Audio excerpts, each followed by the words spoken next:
Welcome back to one of my favorite sports podcasts, Frizz and the Grizz, with your host Trudeau and my guy, Keith Frizzy Frizz.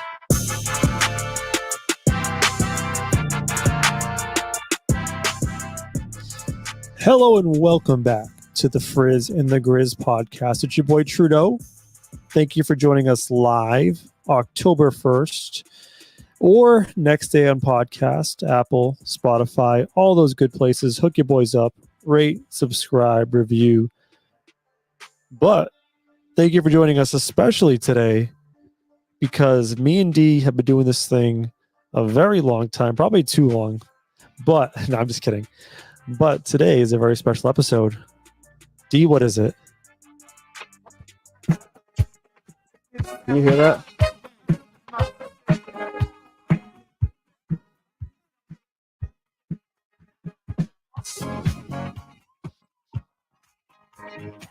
So that song would be playing because it's your boys hitting episode number 100. Tough part about playing that is I couldn't hear it. So I was just hoping that it was the Celebrate Good Times that you could hear. Was that the track? You're playing Happy Birthday. Oh, it was Happy Birthday? I'm just talking with you. It was the right song. Oh, don't say that. I was like, bro, what? I'm looking at Cool in the Gang. Yeah, man. I mean, it's been an absolutely incredible ride. The fact that we've been able to do this for 2 years, more importantly, for 100 episodes, is absolutely insane. So a big shout to all those that have been here listening, all of the chatters, everybody that's followed us on Facebook, everybody that's subscribed on YouTube. It's been ridiculously fun, and the fact that we've got to 100 just means that we can get another 100 out of us, which is cool. I like that attitude. I'm just thinking back to our first episodes.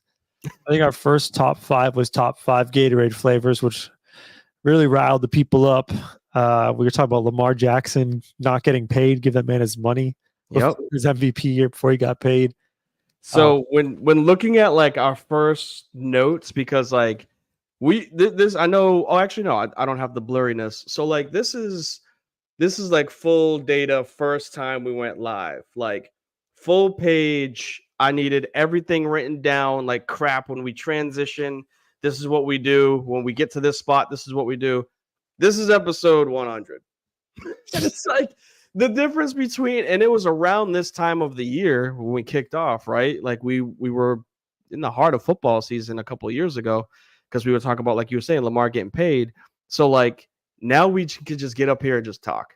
Like we have 5 minutes of like, hey, how was your weekend? Weekend was straight.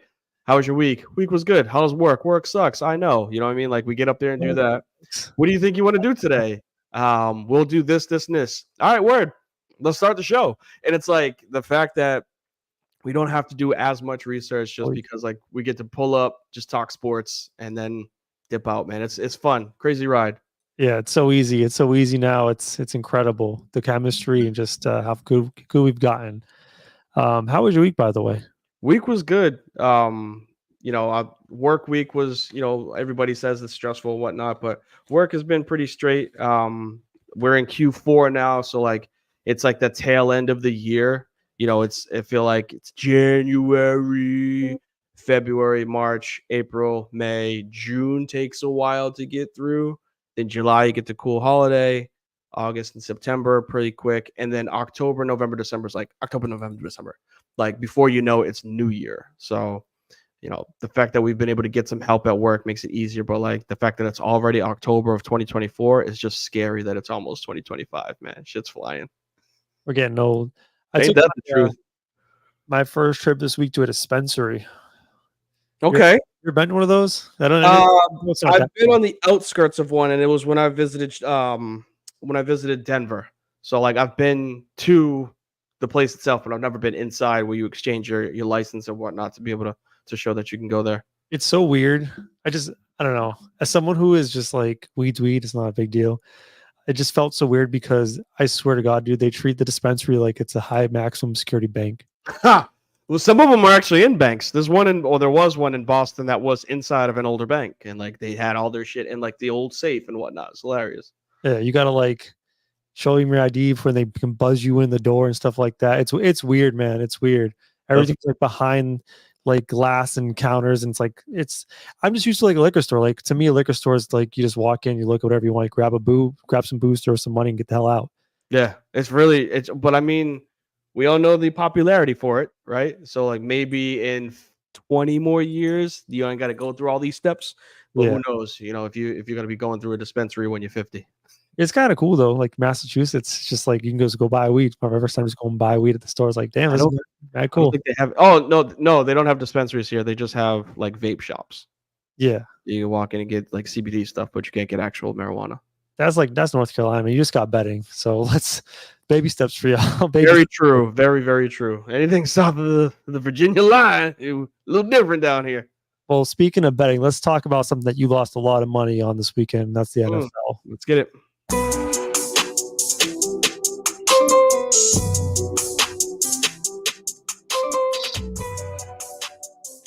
So rather than talk about the individual games this weekend, because there were some good games, but rather than talk about the individual games themselves, we want to take a big picture of you, do the NFL stock exchange. We've done this before. It's basically like a buy or sell segment. We're going to throw each other some teams, and you're going to say, I'm buying the stock in this team, I'm selling the stock in this team. If you don't feel strongly either way, we can just say push. That's fine. But the idea is you're buying stock potentially if a team is had a rough start and you think they're going to rebound after week 5 and onward, and what they've been so far is not reflective of what they are in totality. Same way with the sell. If they've had a really hot start and you want to dump some stock for some profit now, this is your chance. So we'll throw a couple teams around. We'll see what our opinions are on some of these teams long term. D, I'll start with you. I'll give you one because I need a water break, to be quite honest with you. It sounds like it. Here's a good one. The Kansas City Chiefs, 4-0 right now. Defending Super Bowl champs, back-to-back Super Bowl champs. Really strong start record-wise. D, if you own some Kansas City Chiefs stock right now, are you selling that stock? This is a high point. Are you buying more stock because you're really believing? They're the champs until they're not the champs anymore. So I know in the betting world, people would probably go against this, but I'm buying stock with Kansas City. I think you're. Oh, go ahead, Sounder. Oh, no. Yeah, I got a little. There we go. Reason being is Mahomes is still Mahomes. Granted, he hasn't had the best of seasons. I think it's like 4 games of less than 250 yards with like 6 touchdowns, five interceptions. So he hasn't had an MVP like season, but he's getting wins. And right now, Kansas City is a team that doesn't necessarily have to care about the regular season. They just need to get to the dance, and that's all they're chasing is championships. They got the Saints this weekend, and they got the 49ers after with a bye week. I think that's in between. That's a good area where even me being a Saints fan, I would say they can go into New Orleans. They're at home against New Orleans. They can get a win, try to get a little bit healthier, and then face San Francisco. That's not the greatest. And even if they walk out of there with a 1-1 record in the next 2, they're still 5-1. So and that comes with the next couple of games that are not gonna be hard for them, being the Raiders. I know they got the Bucks mixed in there, but then it's the Broncos, and then a hell of a game, obviously, with the Bills and the Panthers. So I'm still buying Kansas City. I think they are a heavy favorite still, even with the injuries, because they got 15. If I have Kansas City Chiefs stock right now, I'm going to sell high. I get what you're saying about a win's a win. 4-0 is really good. You gotta get knocked off the mountain before we can call you dead in the water. But for me, I'm not super impressed by what they've done so far. Yes, it's 4 wins, but very slim margin in each game. I was just trying to pull up their point differential when you were talking. So I wasn't paying that much attention. I was paying attention, but they're plus 20 on the season after 4 games. And just kind of like a comparative, like some other teams that are around plus 20. Tampa Bay Bucks plus 19. Washington Commanders plus 19. Chargers are plus 18. So I get it. 4-0, but while they are undefeated, have not looked super impressive as they've gone along. Plus, man, you have to be, if you're a Chiefs fan, right, you have to be getting a little worried at this point because they are getting killed with attrition. A couple weeks back, they lose a starting running back. Now this week, you see Rashid Rice go down. Could be a significant injury. They're saying it could be an ACL sort of injury where he's out 7 to 8 weeks. Very thin receiver room as it is. Very thin running back room as it is. I understand Mahomes is probably the best quarterback in the league, but man, this thing is going to become very, very difficult for him to manage. And that offense against a subpar Chargers defense, who was missing probably their best defender in Derwin James, did not look very good. Yeah, I won't say problem because I love obviously these types of segments. The problem with what we have is buy, meaning you want more. We don't want to say neutral. That's not the point of this game, obviously, or sell. And to me, I'm not selling on the back-to-back champs. You see what I'm saying? Granted, I wouldn't say that I genuinely want to buy more stock of it because of everything that you just explained. It makes sense, but I'm never going to just say let's push this. That's what's the point of us doing the segment. So I would say I'm more on the positive side of Kansas City because of Andy Reid, because of 15, more than the negative side, even with the injuries, because they just have the better quarterback in every single game, no matter what his statistics are. All it takes is one drive, in which I know they said some crazy statistic, like in the last 2 years, they have like a win margin of like 100 points because they have so many close games, but then they're like 15-1 in those close games. And it's like, you got one dude that is unbelievably talented and one of, if not up there as the best quarterback in NFL history. And then you got the rest of the league. I'm going to go with the guy that's got 3 championships in 4 years, as like, no matter how close or how ugly the game is, he's going to find a way to get a win. No, I get you. And I'm not saying like I'm selling the fact that I don't believe in the Chiefs as a potential Super Bowl contender. I'm selling the fact that being 4-0, they're not this juggernaut, right? They're Right. going to continue down this trajectory. I think they're going to probably end up by finishing with like 10 wins. Yeah, I can see that. 10-7. I don't know about that. I forgot it was a 17-game season, so 11 wins. Yeah, 11-6, 12-5. I could see that. Yeah, They're not going to be like a 13, 14 win team. This is a juggernaut team. I don't even see that in the NFL this year, but Uh, who knows if that comes up as another topic. yeah, I mean, you would have said Bills before this weekend, but we'll say that for later. All right, D, what you got for me? Got one? Yeah, a cool one too, just because this is such a hot mess as to what's going on, hot and cold. San Francisco 49ers. Are you buying or selling this one? I actually almost wrote that one down, and I was like, I don't know where I'm going with that one. I'm gonna buy the 49ers. Okay. 2-2 right now. Sounder. Yeah, I'll play the sounder. Thank you. I'm tired today, man. I actually forgot the weekly recap, which we'll have to do after this. No worries. I'm buying just because they've managed to keep afloat and look good for the most part. 2-2. They're getting healthier. They just got Deebo back this weekend, and Deebo only played like half the snaps. McCaffrey, I know there's a lot of worry with McCaffrey now. He apparently has tendonitis in both knees, which is not great. But I do expect him to come back this season at some point. If or when, I don't know what. I'm never going to take credit for somebody being injured. I don't ever want that hex on me. But the fact that I sat up here and said something's going to happen to CMC this year when we were talking about draft picks, I was just like, there's just no way that there's tread that's like not damaged on those tires. And here we are, week 5, talking about him missing 5 straight games. It was just bound to happen. But go ahead. Yeah, I'm just buying the fact that I believe in Shanahan as a coach. I believe in their system. They're getting Deebo back. I think they'll be okay. I think they'll be better than a 500 team, which is where they are now. I still think they'll make the playoffs, but they're not going to be a 12-1 team. Fair. As we do traditionally when it comes to agreeing or not agreeing, I'm going to disagree with you, and I'm going to sell on the 49ers. Reason being is the 2 wins that they have are against the AFC East. Like, we're talking about them beating the Patriots and beating the Jets. Not the greatest of wins. And then the games that they struggled the most in, Minnesota's undefeated, and the Rams. They're a divisional opponent. Upcoming schedule does not favor them at all, is part of the reason why. And I usually put this into I would say account for the games that they have to play. The Cardinals shouldn't really be a struggle game, right? Like that's straight. But here's where the meat of the schedule gets tough. They got the Seahawks. They look phenomenal. They got the Chiefs. It's the Chiefs. They got the Cowboys, and they got the Bucks. I don't care what you say about the Cowboys. Granted, I know that they're not the same. But what's up? You think they go 3-2? Yeah, they'll handle the Cowboys. They'll run all over them. So what you're saying in that situation is if they go 3-2 and they are 2-2 right now, that's a 7-6 team. Yeah, 7-4 team. I think they'll round it together though. No, hold on. They're 2-2. What's the math? 5-4. 5-4. Thank you. So I was like, I don't think I did the math right. 5-4. That's halfway through the season, Trudeau.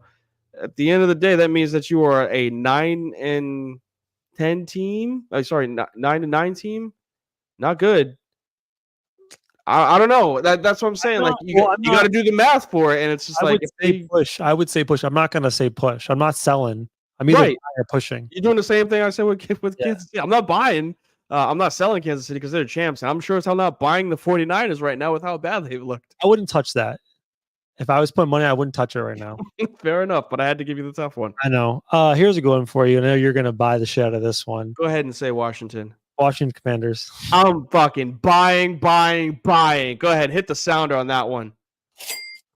Look, the reason why I'm buying, and granted, I know the little bias that we're going to talk about with JD, but I won't even say it's just about Jaden Daniels. That division is awful, and they're going to continue playing awful teams. The Cowboys have no idea who the hell they are. The Giants are battling the Panthers for worst team in the NFL. And at the end of the day, as much as people want them to be good, I just don't see Philadelphia really like going toe for toe, because Philly's so inconsistent with like having the talent, the best talent in the NFL individual wise, but not like collectively as a team. And they don't know what their identity is. Washington is having fun right now. Like they're going out there, and the guy that I said, hey man, like at some point, is it you or is it your quarterbacks? Terry McLaurin's showing up. Like he's having a hell of a season right now. And that's what he needed. He needed a quarterback that, like he said on the sideline, get me the fucking ball. And Jay Daniels was like, okay. And you know, the last game that they played, they blew out the Cardinals in one of the possessions. This is just how confident Jaden Daniels was. He's just like, yeah, if you're gonna blitz me, I'm just gonna throw it to my best receiver. He did it against Cincinnati, and he did it against Arizona. They look incredible. Brian Robinson Jr. is like a mini Derrick Henry. He's just a bowling ball out there, and their defense is playing very spirited. So I'm what?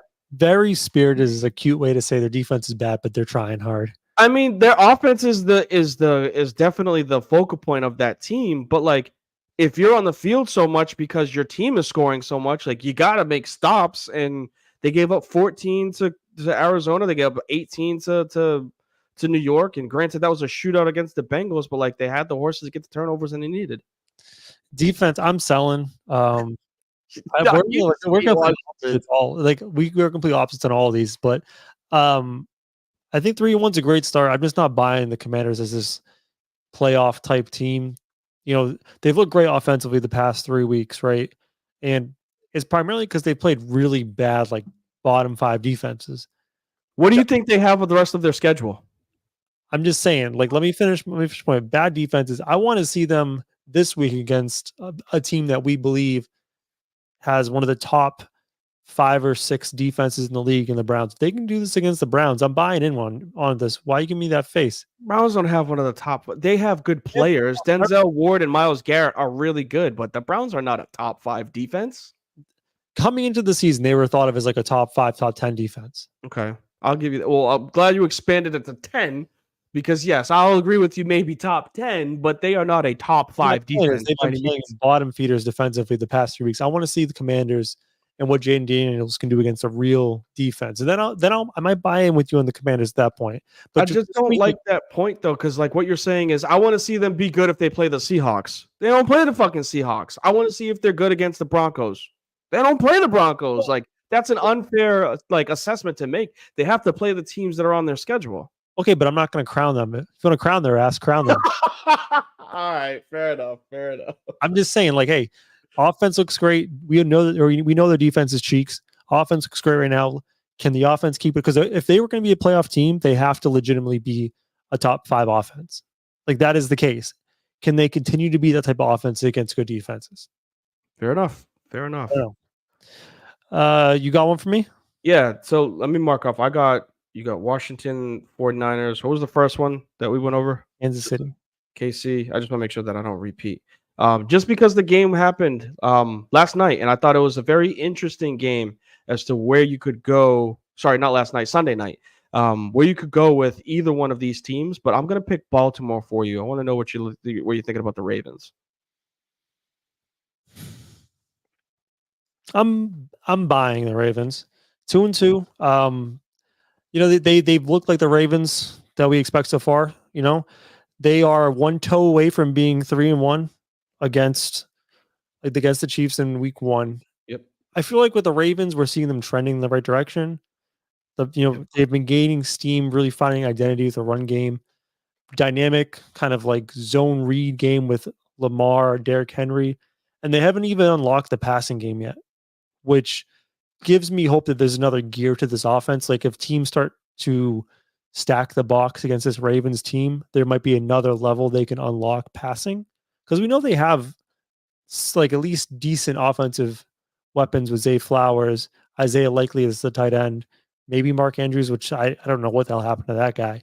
I'm a believer, and that defense is still, I would think, close to a proximity as the defense of last year, which is one of the best in the league. So I'm buying the Ravens. I think they're going to continue to trend upward.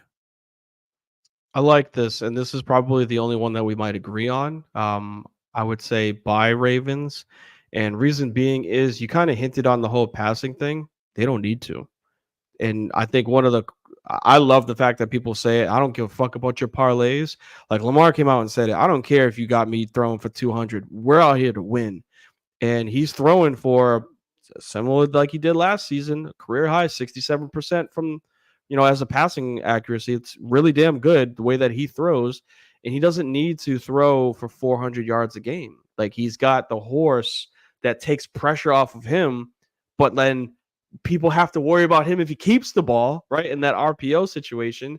And then they still got flyers and Bateman and Flowers on the edge. So whether they got Likely, whether they got Andrews, those were security blankets for him in the past. He doesn't need it because he has Derrick Henry, and we know how good that defense is. So I hope that they stick with their identity and Harbaugh doesn't pull a AFC championship and say, Lamar, let's try to throw from the pocket. Like, no, stick to these checkdowns, stick to these 5 to 10 yard passes, let your athletes make plays, make it, second and short for all of your conversions so that they don't know if it's a run or a RPO pass with Derrick Henry back there. Because once you get into those half to pass situations, guess what that does? That takes Derrick Henry off the field. And when he's there, people don't know what the hell to do. We saw a 250-pound running back outrun motherfuckers for 80 yards. Like, unbelievable shit that like is not supposed to happen.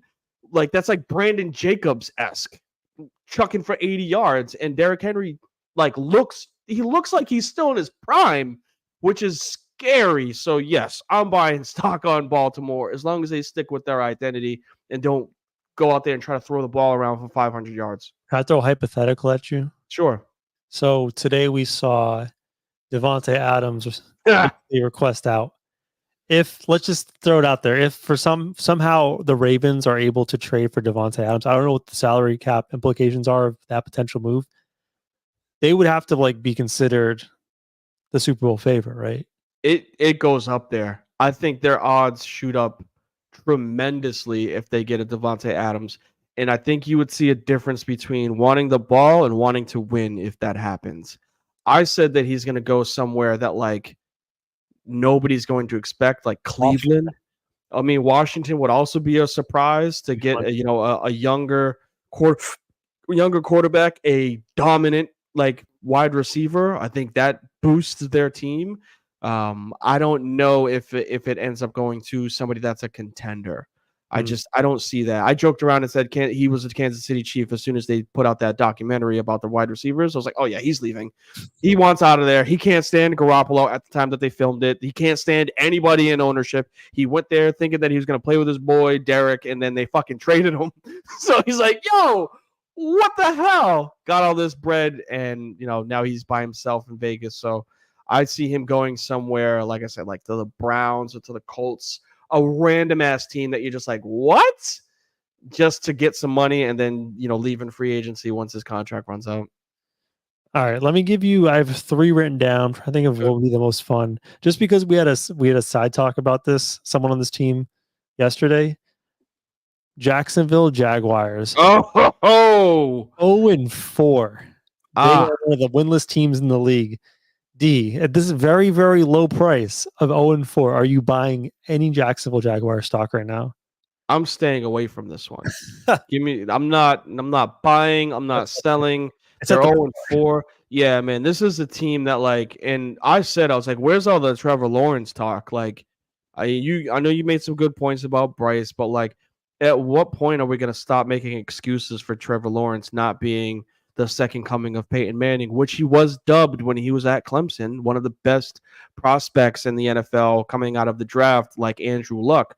We saw Andrew Luck take a abysmal Indianapolis Colts team to the playoffs and have some success in getting to the AFC Championship, but he ran into the Patriots when they were a buzzsaw, right? So that, granted, we saw that. We have not seen anywhere close to that out of Trevor Lawrence. And even when they made the playoffs, they blew their chance to go to the playoffs last year. 2 years ago, when they did make the playoffs, he didn't do shit in their game.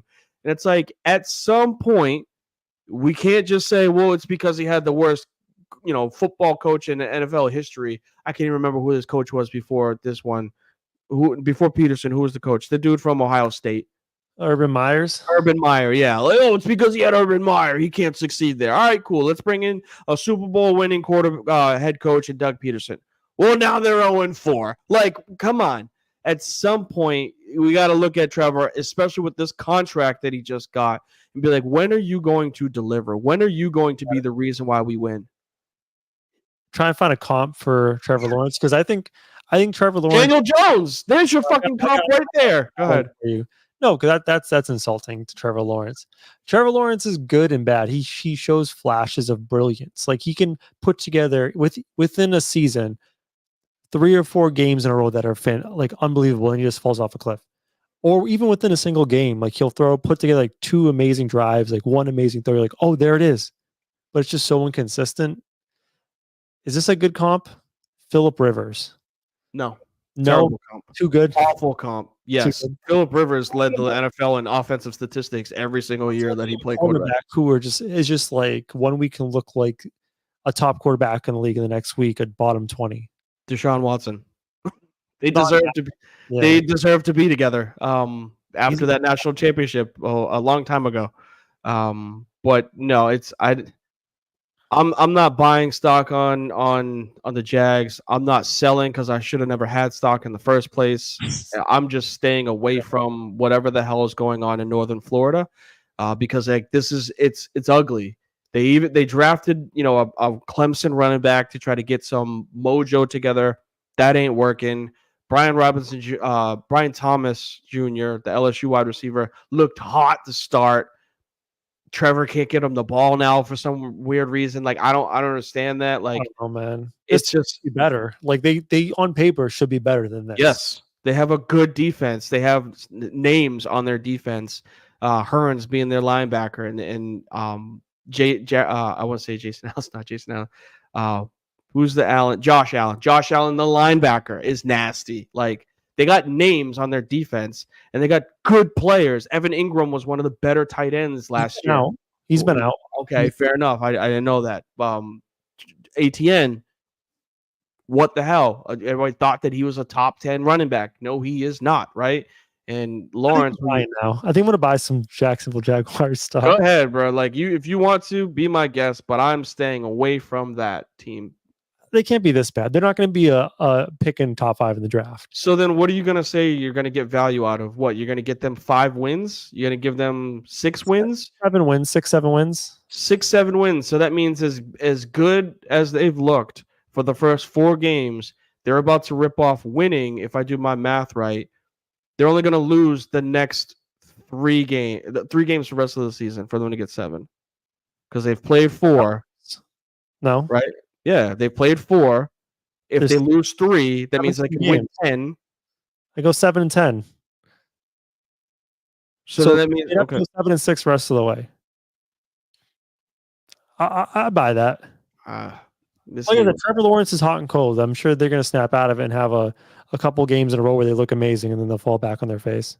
Yeah, I'm staying away from Jacksonville. Last one, D. What you got for me? Yeah, because it's just it was a good game for one party, but then was this just a bad week, or is this something that you don't know about? The Buffalo Bills.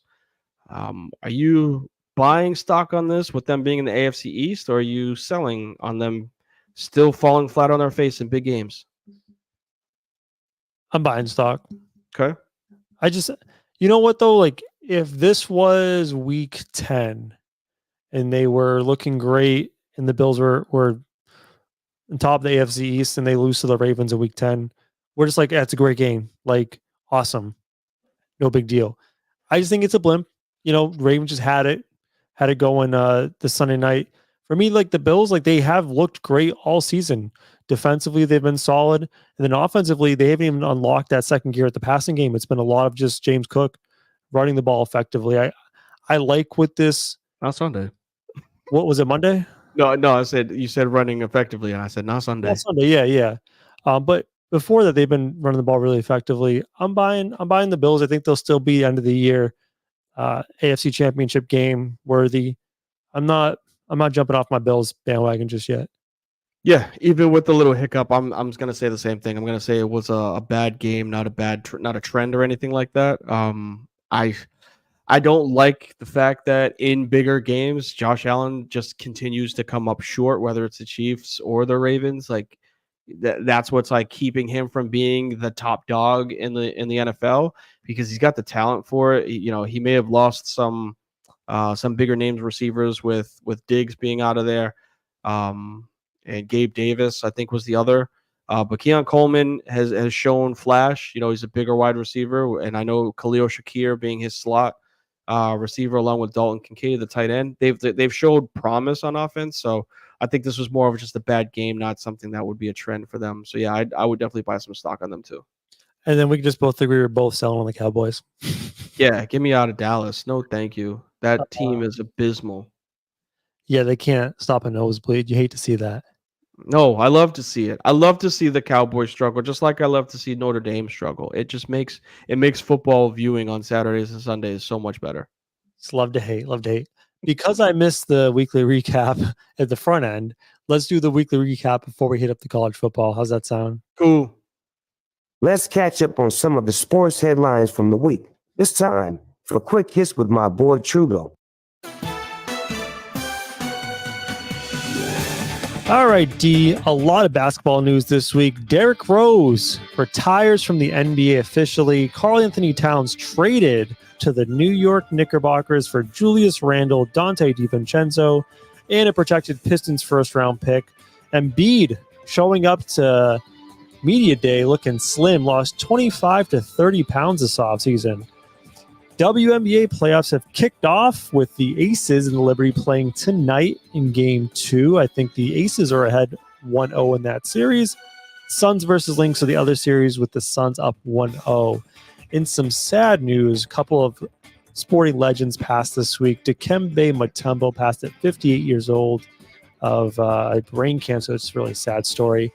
And baseball great, all-time hit leader Pete Rose passes as well. Quick update, but a good update. I guess not good, kind of sad update, but that is our update.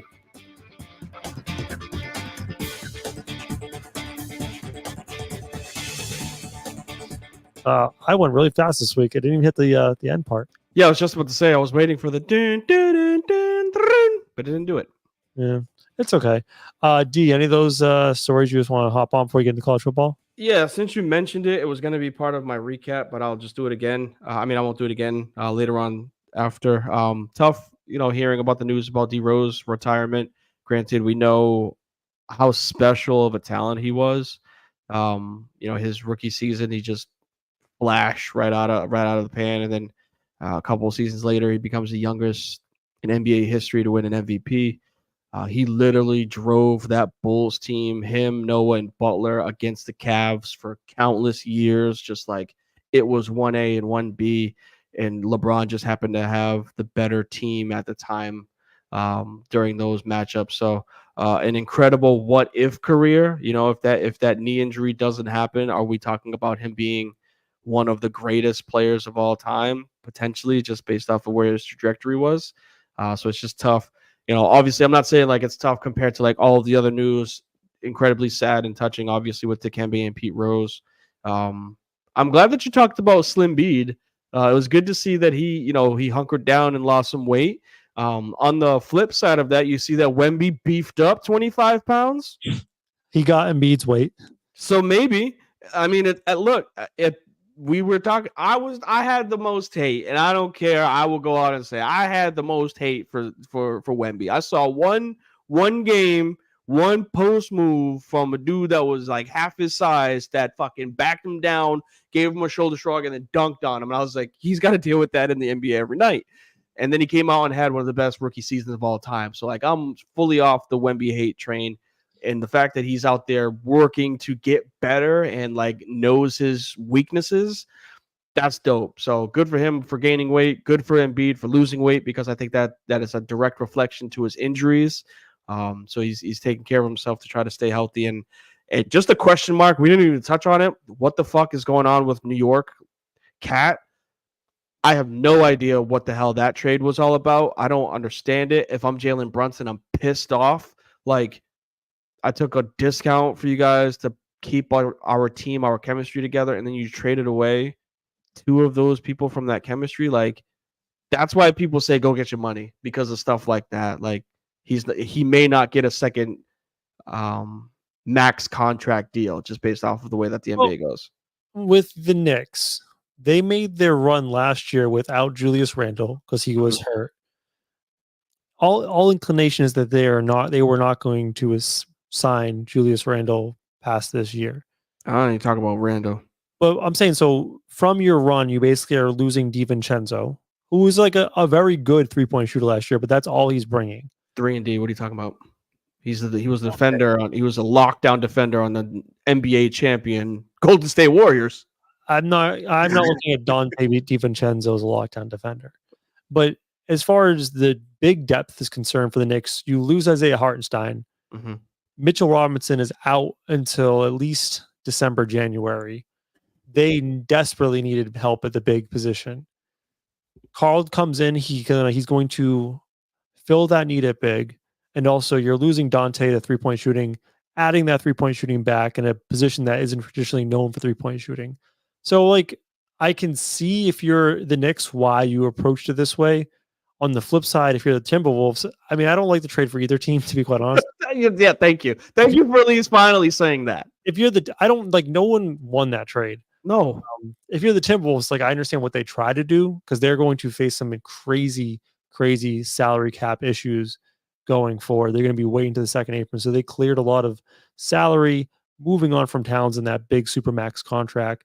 Probably not going to re-sign Julius Randle. In the short term, like, you get rid of the double big lineup. So there's a little more space on the floor with Gobert and Ant-Man. Oh. Julius Randle provides some additional scoring, which I like. He's inefficient, but he can get you some buckets, and they're not great buckets. So they give him a little more offense, and now it gives the opportunity for Naz Reid actually to grow more and be part of the long-term plan. Because like the three big thing with Naz Reid, Gobert, and Towns was not a great long-term solution, especially with Naz Reid probably down the line going to have to get paid as well. I mean, you didn't do anything besides just confirm that Naz Reid's not a starter, though. He's not going to. Julius Randle going in there isn't going to help the development of Julius Randle's Randle's probably not going to re-sign with the Timberwolves either, though. No, but he's got to play. They got to have him on the court. Yeah. Okay. I mean, I don't. Like I said, I don't. I understand. I don't like it at all. I think it was a dumb trade for both parties. I think we can agree with that, but like, it's more. I don't know if it had to be just about money, because you have Nickeil Alexander-Walker, who showed he could play really good. You have Jaden Daniels, who played really good in the playoffs, and then you got Naz Reid, who's also a really good younger player with Ant. And then you brought in Julius Randle, who is a ball-dominant power forward that's not a center or a true power forward. He's a tweener because he's small end, and he doesn't play make to get everybody the ball. He's a give me the ball and let me work type of player. You already have that in Ant. So like I don't know. I don't get the mixture for it. Well, all right. If you're the Timberwolves, your needs were add offense this offseason. Figure out your salary cap situation going forward. Bingo, that right there. If you're the Knicks, you are, what are we going to do with Julius Randle? Because he's not part of our solution. Let's get rid of Julius Randle. And we have big problems at center because our starting center is out. We have nobody else. So like, on surface, I get why both teams did it. The problem is that nobody really likes Towns and nobody really likes Julius Randle because both are seen as inefficient players with weaknesses. Yes. So it's like no one's going to be happy about the outcome, but it makes sense like from a high level perspective. It makes sense from a position of you're a PF, let's put you here. You're the letter C, so let's put you here. That's the only way it makes sense. Nothing else does. The last thing I did want to touch on from the recap was Pete Rose. Yeah. So I was always put Pete Rose in the Hall of Fame type of guy. He passes away, and I've really thought about it more today. This is going to be maybe controversial. I don't think he belongs in the Hall of Fame. I don't think you can put him in the Hall of Fame. I'm thinking of because now the sports gambling is legal all throughout the half the states in America. I was thinking about DeJounte Porter, that scandal, and we all just agreed that dude has to be banned from the league. Like you can't have people betting, especially on themselves. No, good or bad. You just can't have it because it's destroying the integrity of the actual game itself. You're a direct reflection as to how the outcome is going to happen. Pete Rose gambled on baseball games. He gambled on his own games. He supposedly gambled on his games to win while he was a manager, but still you're influencing the game. You can't do that. And to put him allow him back into the Hall of Fame after the fact, it makes it look like the consequences for doing these actions are not permanent. Like if you start reeling back the consequences, then people will be more likely going forward to do these type of behaviors and gamble on games, and you just can't open the floodgates. So not along the side of consequences. My apologies for looking. I'm watching the Padres Braves game, and Fernando Tatis Jr. just hit a 2-run homer. It was pretty dope. Not the consequences side of things, but somebody said something. I can't remember who it was, or I give them the credit for it. Somebody said something when Kobe passed away, and it was along the lines of when people were like, well, they should make Kobe the logo. And I'm the biggest Kobe Bryant, probably the biggest Kobe Bryant fan in the world. Like that was my guy. That was my favorite basketball player, my greatest of all time. And somebody said, they should make him the new logo over Jerry West. And I can't remember which talking head said it, but they were like, if you weren't going to do it when he was alive, why would we do it because he passed away?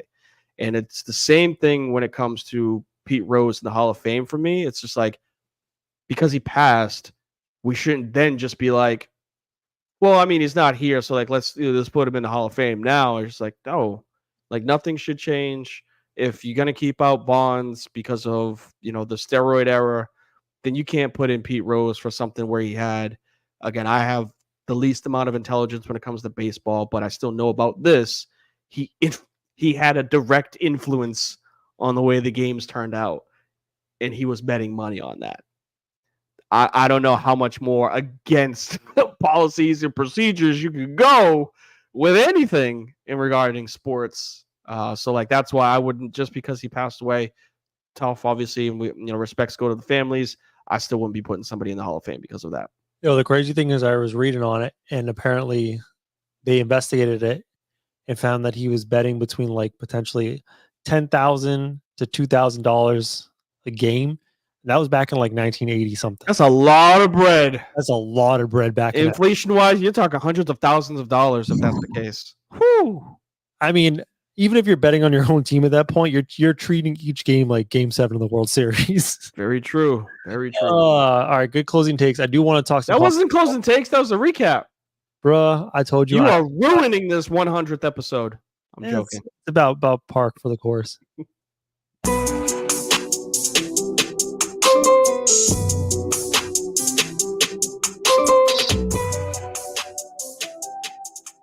D, should I play the top 5 music for the top 5 college football frauds? Yeah, and then we got to have one for you. We got to find one for you, but let's do it. Prepare yourselves for the greatest and most unique segment in podcast history. Let's rank some stuff with Trudeau. It's time for Trudeau's. 5. Ooh, I'm gonna rat-tat-tat. I got you. Thanks, D. I'm gonna rat-tat-tat my top 5 frauds really quick. Okay. I have done 3 lists now of top 5 college football teams or top 5 college football frauds, New list for this week. Ready for my 5? Yeah. All right, number 5, the Ole Miss Rebels losing to Kentucky this past weekend. Huge favorite, Ole Miss. I looked at their schedule over their first 4 games or 3 games before this. Played all cupcakes. They were ranked 6 before they played Kentucky. I think what is it? They are who they thought they were. We are who we thought they were. I think they're a little fraudulent. They were ranked number 6 overall in the country because they're beating up the likes of Furman. So definitely part of my top 5 frauds this week. North Carolina is coming in hot, number 4 and number 3. Number 4, NC State. Number 3, University of North Carolina. Frauds. I think North Carolina, UNC this week had a 21 or 20 point lead at one point against Duke and blew the whole thing. Not good. Yeah, North Carolina football just bad in general. North Carolina State again came into the season top 25. Only wins are against a couple FCS schools and a bad FBS school. All right, number 2. It's going to be a common theme, baby, throughout the season.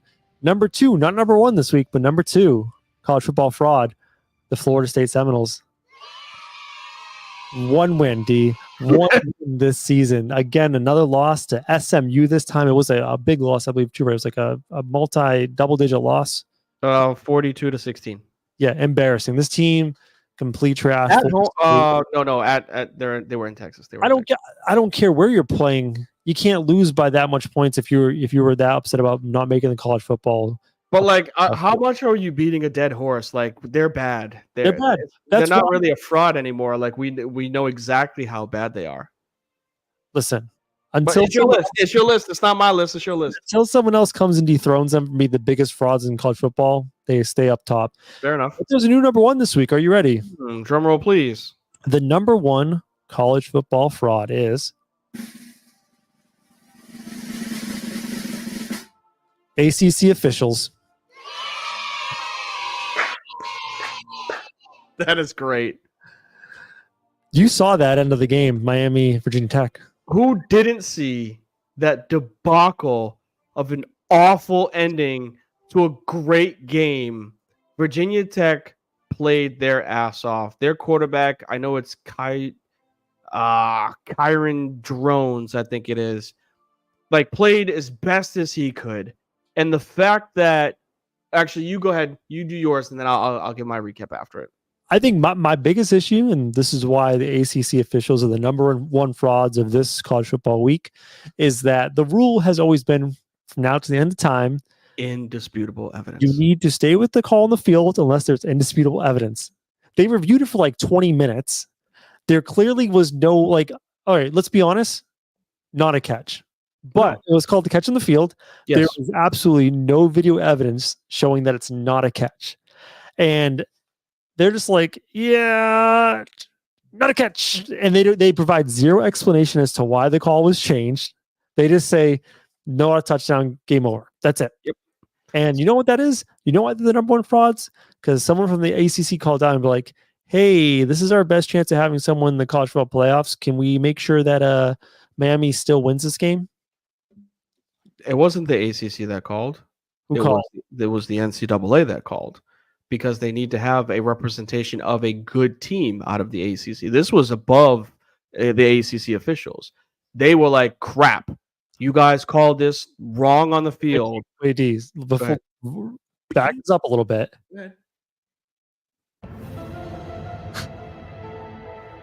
Go ahead. Yes, so the ACC needs a team to represent their conference. Clemson isn't that team. Duke isn't that team, albeit these guys that have a good record, obviously, in the conference.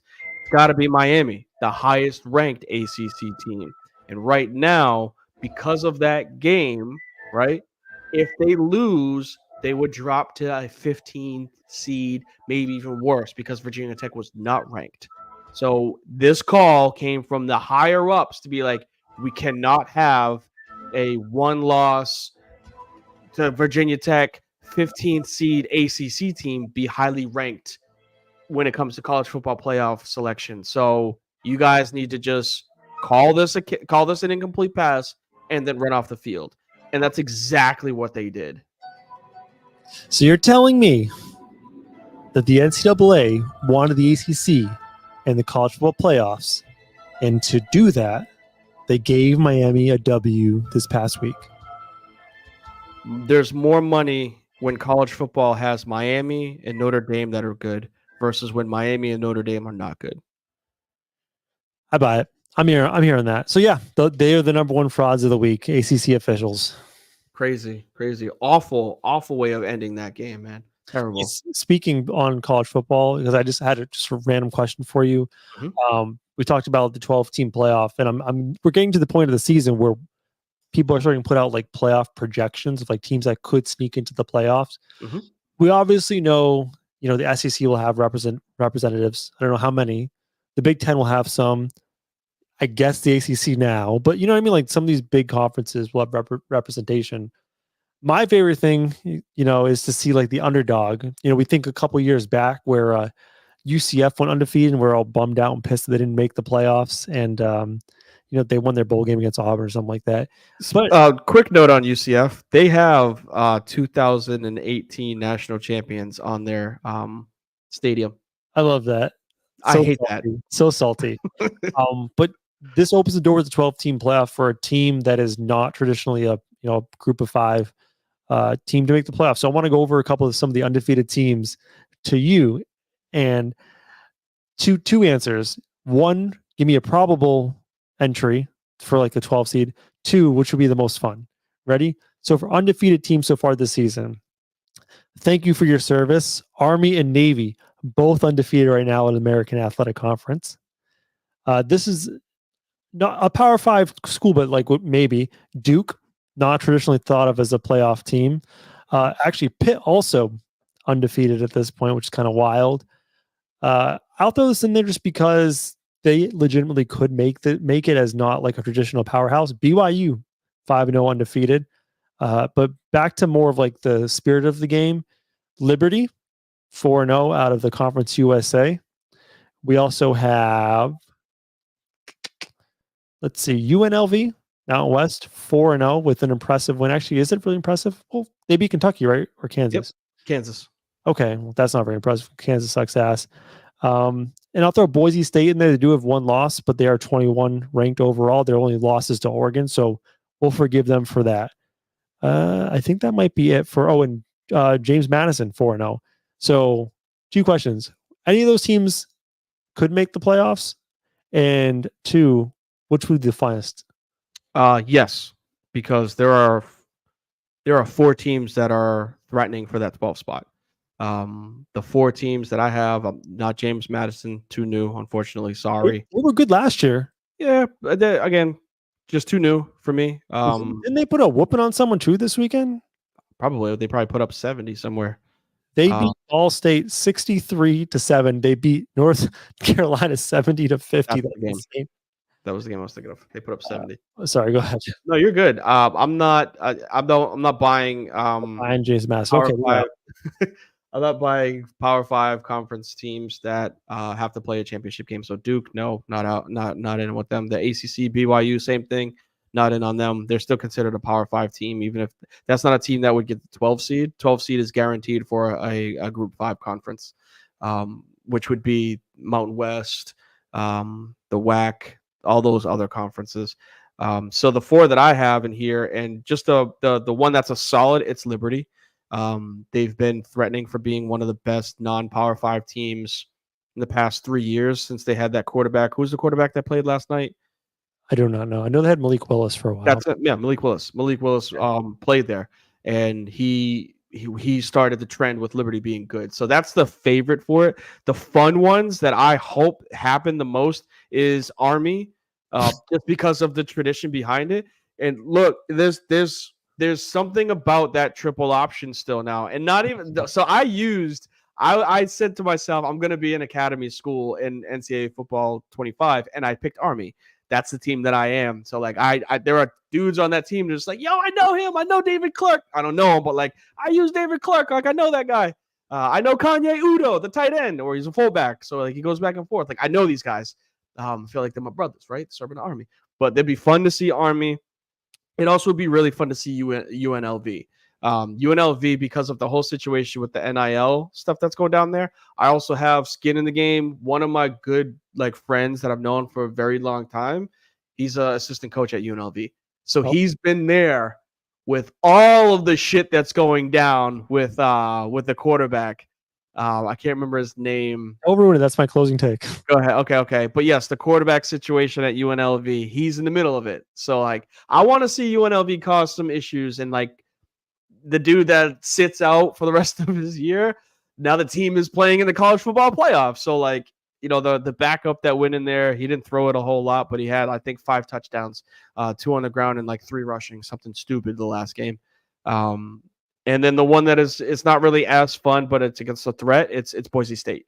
So you hit on a couple of them. Boise State, because they are usually a strong team out of the Mountain West.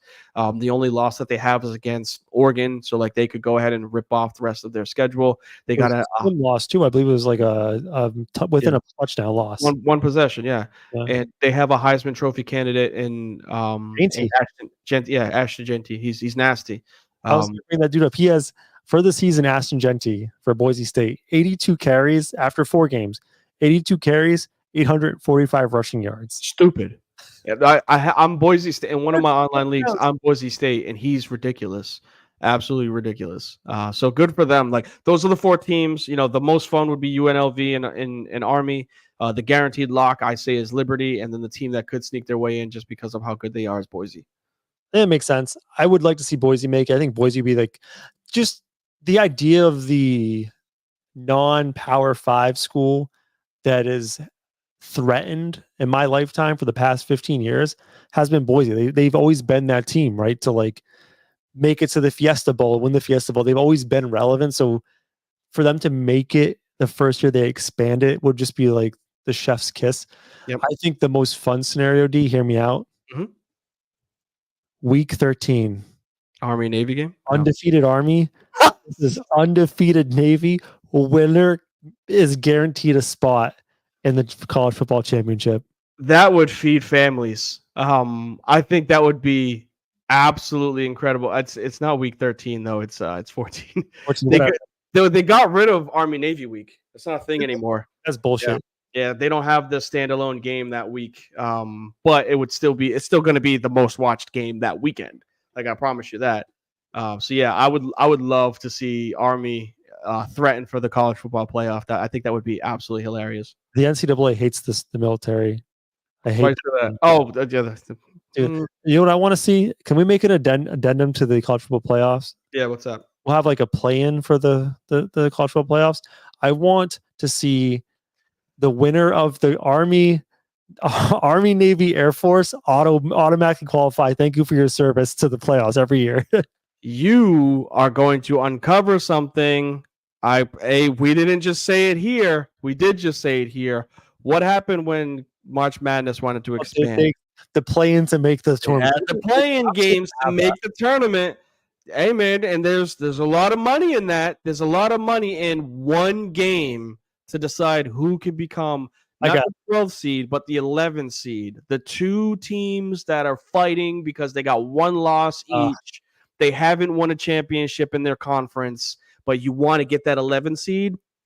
That's going to happen. How about this? I want it to get the 11th seed. I want a mini playoff between, and we can use the Army Navy week. Army, Navy, Air Force, and the Coast Guard Academy. Just all academy schools fighting for the yeah. Thank you for your service. You get to play Alabama in the first round of the playoffs. Get fucking smoked. D. Speaking of Alabama, yes. Oh my goodness. So I will go on and say, I was going to do this in the recap if we didn't have enough time, but I will go ahead and say we may have witnessed the best regular season college football game in the history of college football. And that's not even just trying to say it too lightly. That Alabama Georgia game, it delivered exactly what we wanted. There were people that were tuned out, when it was 30-7 at halftime. Who would do that? Yeah. And I mean, rightfully so, right? It looked like the game was a blowout. It just looked like there was no way that Carson Beck was going to bring this team back. And then all of a sudden, him and Kirby Smart flipped a switch, and the second half was insane. The fourth quarter, we saw 4 touchdowns. I think, 28 points in the fourth quarter, and we saw 3 lead changes in 5 minutes. Just like the fact that Georgia would drive down the field, the running back Dylan Bell scored, then Bama gets the ball, they force them to punt, and then we see Carson Beck deliver a 70-yard touchdown pass, and you're just like, oh my goodness, this just happened. They came back from being damn near 30 down to take the lead. And then Jalen Milroe, like Mr. Calm, Cool, and Collected, just takes the snap. The next play, looks at Ryan Williams, throws it, and we see, I think it might go down as one of the smoothest spin moves I have ever seen in football. A spin move is not easy to execute. Like, you can spin, and there's usually somebody right there to take you out after. One of the ones that brings me back is Braxton Miller. Go YouTube it. He was a quarterback, then he switched to wide receiver when he was at Ohio State, and he takes a jet sweep along the edge and he spins opposite of the way that he's running. It's very video game-esque, and you're like, oh my God. This Ryan Williams kid, he's 17 years old. The fact that everybody keeps saying it, he's a 17-year-old. He reclassified to go to college early, and he plays for the University of Alabama because why not? He catches this pass, takes a couple of steps, has 2 defenders closing in on him, and perfectly executes the silhouette spin move. Makes the 2 dudes hug each other because of how smooth the spin move was. Turns on the jets, takes his mouthpiece out 10 yards before he gets to the end zone because he knows he's scoring, and then he does the dirty bird in the end zone. He wasn't even alive when they were doing the dirty bird dance in Atlanta. So, like, everything for that touchdown was just, like, insane. A hell of a game. That wasn't even the end of it. Carson Beck drives down the field, threatens for a touchdown. Granted, it turns into an interception in the end zone. But just the fact that it was a 30-point deficit, come back, take the lead, then another 70-yard bomb, back-to-back 70-yard bombs, just college football in a nutshell. I was impressed in different ways by both teams. Like, the way Alabama in the first half on the ground just dominated Georgia. They made Georgia look like a warm-up game, like playing an FCS team, just pushing them around. And just watching Jalen Milroe run, it's a terrifying thing. He looks like a running back. Yes. Like running jet sweeps. It's horrifying for a defense. He's not small either. He's 6'2", 230. No, like, he's a big man. Big dude. But on the flip side, like, obviously the first half was an absolute disaster for Georgia, but the fact that they actually put together the comeback and didn't hang their heads, and I just thought that was insurmountable what Alabama had done to them in the first half. The fact that they put together the comeback shows a lot of heart. It's going to be tough sledding for Georgia, though. I'm not going to lie. There is a chance they miss the college football playoffs. There's a chance because you're looking at their schedule going forward. Still have to play Texas. And they still have to play, I think, do they have LSU this year? I don't think they have LSU. Okay, they had another one. Let me double check, though. I'll double check. I think still as well. They have a couple of tough games in the schedule moving forward. So, like, they drop both of those games, which, who knows? It's over for them. So, like, they have to be really clean the rest of the way. But, yeah, it's super impressive. I know they were talking about Carson Beck as, like, a top quarterbacking option as far as, like, coming into the draft this year with Shador. I don't know. Milrose, he would have one more year left, or is he gone? Oh, he's gone after this year. Yeah, he can leave. He's got to go he's got to strike when the iron's hot. Yeah, but both guys looked impressive for different reasons. Obviously, Beck with a comeback, just a couple costly mistakes that really ended the night for Georgia. But overall, I mean, I think one team's going to have to lose that game, and I think for both teams, there is something to hang your hat on. Like, there are some moral victories in this game. Yeah, the fact that Georgia came back, I think it saved their season ranking wise. Because if they got smacked, then all these analytics go out there. We're just like, I mean, hey, do they deserve to be this type of team? Like, are they as good as we think they are? Then they come back, they make it a game, they take the lead, and they drop from 1 to 5. So it's like that actually helped them fighting back. And even though you lose, we don't live in the world where one loss ruins your season. we don't even live in a world where 2 losses technically ruin your season nowadays. We're a couple of seasons removed from LSU. We were talking about this when Jaden Daniels was a junior. They lost 2 games, and we were like, oh, they might be able to sneak their way into the Final Four at the time.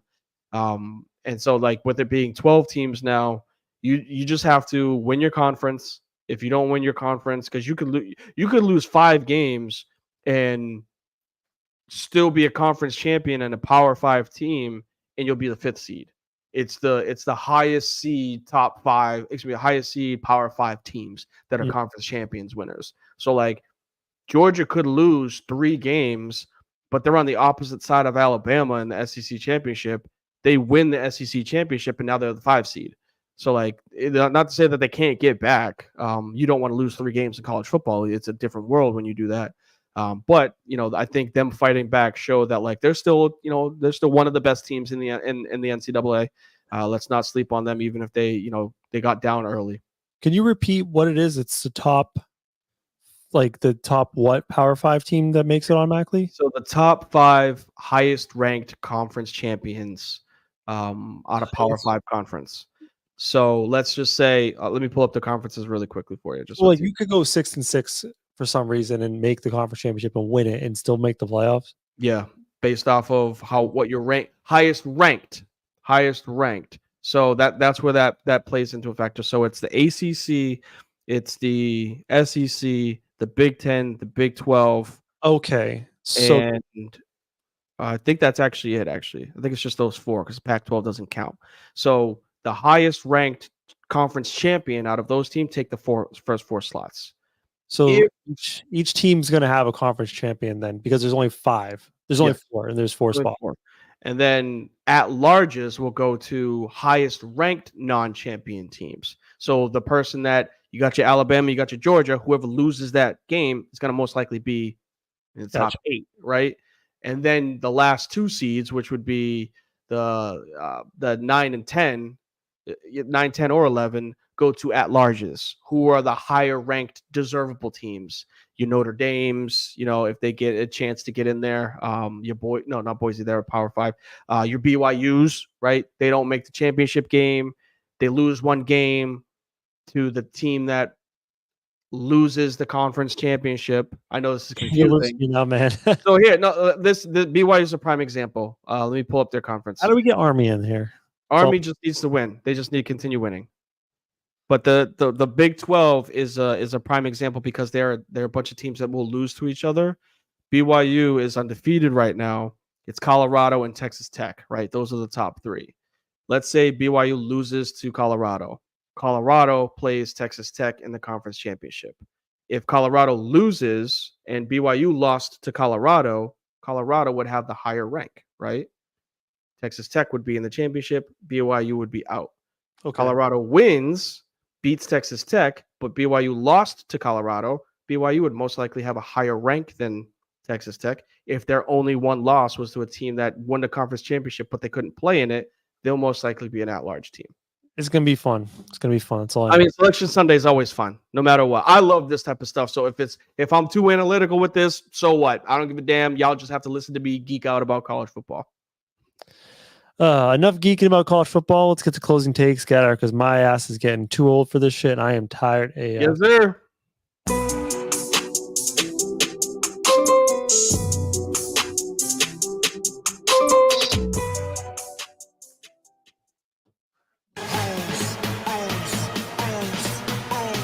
The show is coming to an end. But first, it's time to get to anything we've missed. It's closing time. 1 segment, 2 takes. Now go. All right, closing takes. Before we get out here, we each get to fire off 1 topic of our choice. It could be pop culture, sports, whatever. D, you alluded to earlier, I wanted to talk about UNLV and the NIL dispute between their quarterback, Sluka, that's what it was, Matthew Sluka, and the team. So this is like a real life deal breaker. Like for NCAA football, you get the deal breaker to get locked out. So this man is a starting quarterback for UNLV. He transferred from Holy Cross, I believe, of FCS to UNLV. and he was promised allegedly $100,000 in NIL money. I guess the money never came through. He checked his bank account and it said $10. He's like, what the fuck? And he's like, I'm done. I'm not playing for you guys anymore. Weird story because not only, I guess that's not a lot of money from what I'm understanding for a quarterback for NIL. And this guy was playing out of his mind for UNLV. Lies. That part is a lie, but go ahead. He was not playing well? No. Sorry, no. I won't say he wasn't playing well, but you said playing out of his mind. He was. I watched the game versus Kansas. He looked great against Kansas. Go ahead. Okay. Well, anyways, he didn't get his money. He says, "I'm taking my redshirt year. I'm done. I'm transferring and trying to find someone who can actually pay up their debt." What do you think, D? I mean, you're all about keep the money out of sports and college athletics. Here we go. What do you feel about it? Here's the problem. People that think that they are better than what they actually are. Look, they opened up the floodgates to saying people need to go and get their money. I'm not going to argue and say that they don't deserve to go get their money. But miss me with he was having an incredible season, and he was lighting it up. They're 4-0. I'll give them that. They were 4-0 before him. They got one win without him. He had 318 yards passing in 3 games. So cool, 105 yards passing per game. He had 250 yards running. So cool, 80 yards running per game. We're going to give people money just to go out there and just happen to be the quarterback of a team that's winning? No, miss me with that. Like, I could see if he was bringing to the table a whole bunch of shit that like made us like if he threw for 1,000 yards and ran for 500 and you're like, wow, that's awesome. I think it's wrong that he didn't get his bread if that's what was agreed on. But miss me with he deserves to get the bread because he was playing insane. Like, no, I don't believe that at all. That's cheap though. Like for what I understand, $100,000 is not a lot of money. The going rate for a Power 5 quarterback is like $1 million NIL. So $100,000, like I know it sounds like a lot of money, but that's kind of like what it is. It is what it is. The market rate for an FBS quarterback NIL wise. So the only thing I object with in this story is like I'm down with all of this. I'm just objecting to the fact that we're still doing NIL versus actually just sign contracts with the school. Just do contracts so it's all in paper. There's no shady stuff. Instead they have to go through this NIL bullshit and it's not above water. Like the whole point of doing NIL was to get the players money that they were getting. And likeness, not actual bread. They were always getting bread from the beginning of time, and it was all like through bagmen, through briefcases and all that stuff. The whole point of NIL was to kind of like put it more in the light of day, to make it more kosher-ish. Just make it fully kosher. Let the schools pay the players. Let the NIL people give the money to the schools, sign contracts, make it legal, and then there's no problem with these disputes. Yeah, I mean, if you're gonna do it, no half measures, right? Like that. I think they're still like dipping their toes in with this type of shit because it went from just being able to make money off of your name and likeness, which is what it's called, name and likeness investments. Like that's what it was called. But now it's just flipped into let me just get like a salary for being the quarterback of a D1 football team. So again, if that's what it's if you want it to just be where these issues don't happen, you got to have contracts. Just have it be a contract, have it be like a job or whatnot, like a career path that you have it signed, and then sure. Let's just do it like that. Oh, hey! I don't know if college athletes want Uncle Sam to be taking 60% of that $100,000. I don't think they want that, but here we are. All right, D, what you got? So we kind of hit on a couple of them in the recap. So I was searching hard for this one. I guess the biggest one that I'd go for, and this isn't even really just like a shout, but it is a shout, is Media Day. I guess I'll just go over like Media Day itself. Questions from media on Media Day for the NBA have been really, really bad. Just asking some overwhelmingly stupid questions. But I want to give a big shout to, as much as I roll my eyes for it, LeBron James. He's gotta be extremely happy for his son Bronny. The fact that you can just load up and not even load up, you can walk into work and you have your son there. That's dope. Like, I don't care what anybody says. Like, you can be mad at LeBron, you can be mad at Bronny for whatever it is, him just being alive. But it's actually pretty dope to just sit back and be like, damn, man, like we got a father-son combo on the Lakers. And like during media day, like he jumped into his first interview, so it's kind of cool. Bronny's given like the take. They started breaking down some tape, like, hey, how did LeBron go baseline on you? And he's like, oh, he stepped out of bounds, but he's been in the league for 20 years. He's never going to get that call. So it was cool little jabs to make.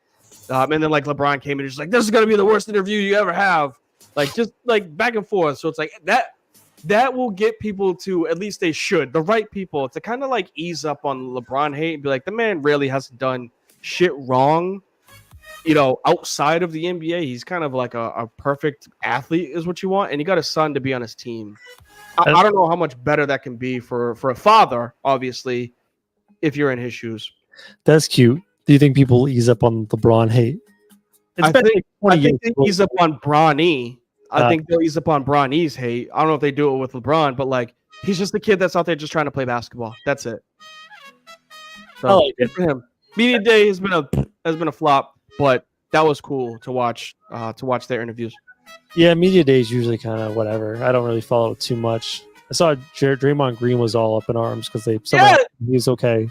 That was one of the videos that I watched. It was just like, "Are you all right?" And he's like, randomly, he's like, "I'm a 35-year-old black man making millions. Why wouldn't I be all right?" And I'm like, because you punch people in the face and you're like people in the nuts. You good? Yeah, I guess what you're saying is correct, Draymond, but I don't really necessarily know if that's what he was asking. But okay.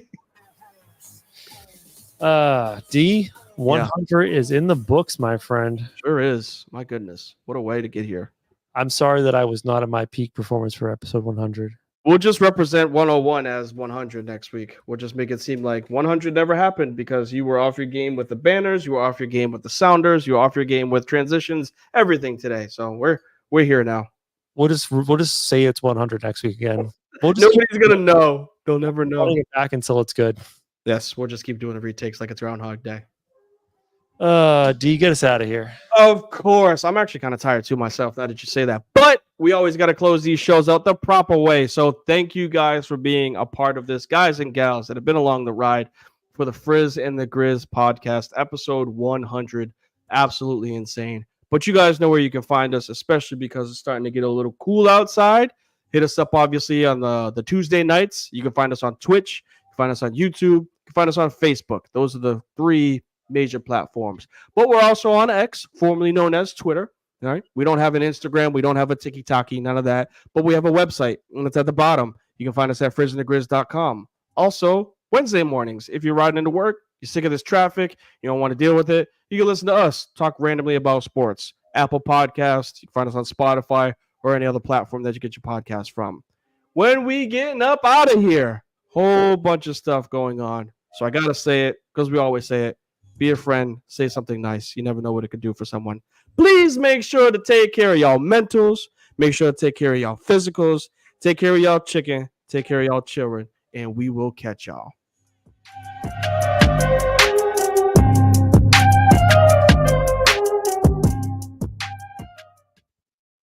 They got a website that you can hire girlfriends for the day.